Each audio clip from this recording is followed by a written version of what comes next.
आप लोग तो जानते ही हैं, जब भी कुछ अच्छा पढ़ती हूँ या सीखती हूँ तो आपके साथ शेयर करने से खुद को रोक नहीं पाती।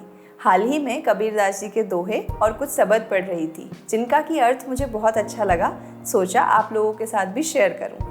नमस्कार, मैं आरुषि एब्स्ट्रैक्ट टॉक चैनल में आप सभी का स्वागत करती हूं। तो आइए देखते हैं आज हम कौन सा शब्द सीखने वाले हैं।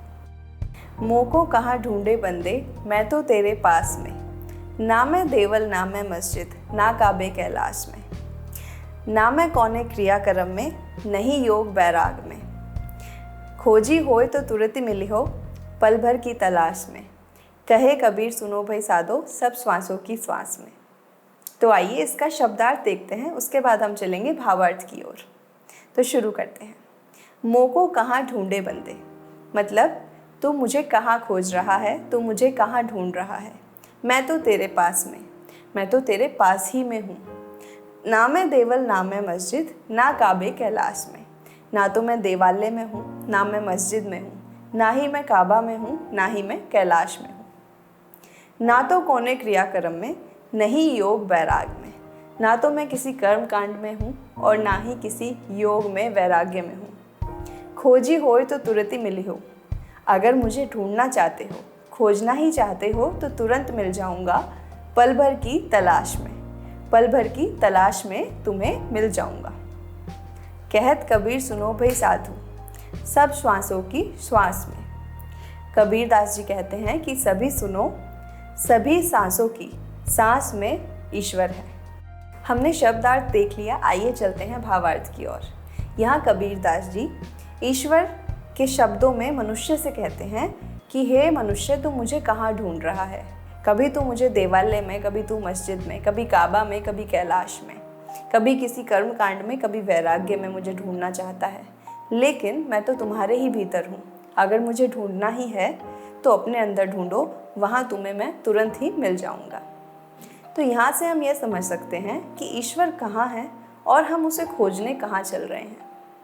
हमने कुछ जगह फिक्स कर दी कि ईश्वर यहाँ है। क्या ये पॉसिबल है? ईश्वर तो प्रत्येक कण में है। हम सभी जानते हैं कि ईश्वर प्रत्येक कण में है, हमारे भीतर भी है।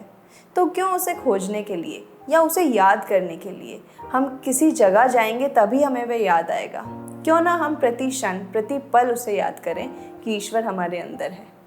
क्या हमारी जो श्वास चल रही है, हमारी सांसें चल रही हैं, वो किसी ईश्वर के प्रमाण से कम है? जब हम सांस ले रहे हैं, हम जिंदा हैं। यही एक बहुत बड़ा प्रमाण है कि ईश्वर हमारे अंदर व्याप्त है। उनके बिना क्या ये संभव है? इसलिए हमें कोई भी यात्रा, कोई भी कर्मकांड, कहीं भी जाने से पहले, कुछ भी करने से पहले यह सोचना चाहिए कि यह हमें ईश्वर के समीप ले जा रहा है या उससे दूर ले जा रहा है।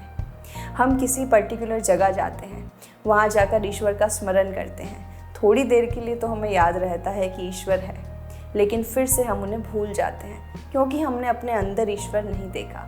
यदि हम अपने अंदर ईश्वर देख लें तो हमें किसी जगह जाने की ज़रूरत नहीं पड़ेगी। हमें प्रतिक्षण याद रहेगा कि ईश्वर हमारे अंदर है और इससे हम बुरे कर्मों से दूर भी होंगे। तो हमने सीखा, ईश्वर प्राप्ति के लिए कुछ बहुत बड़ा करने की आवश्यकता नहीं है, कहीं बहुत दूर जाने की आवश्यकता नहीं है। हाँ, अगर हमें ये ईश्वर के समीप ले जाता है तो अवश्य करना चाहिए, लेकिन अगर कुछ कर्म हमें ईश्वर से दूर ले जा रहे हैं, हमारे मन में अहंकार उत्पन्न कर रहे हैं, तो उन कर्मों से बचना चाहिए। अगर ईश्वर को सरलता से पाना है तो हमें स्वयं के भीतर देखना चाहिए कि ईश्वर यहीं व्याप्त है।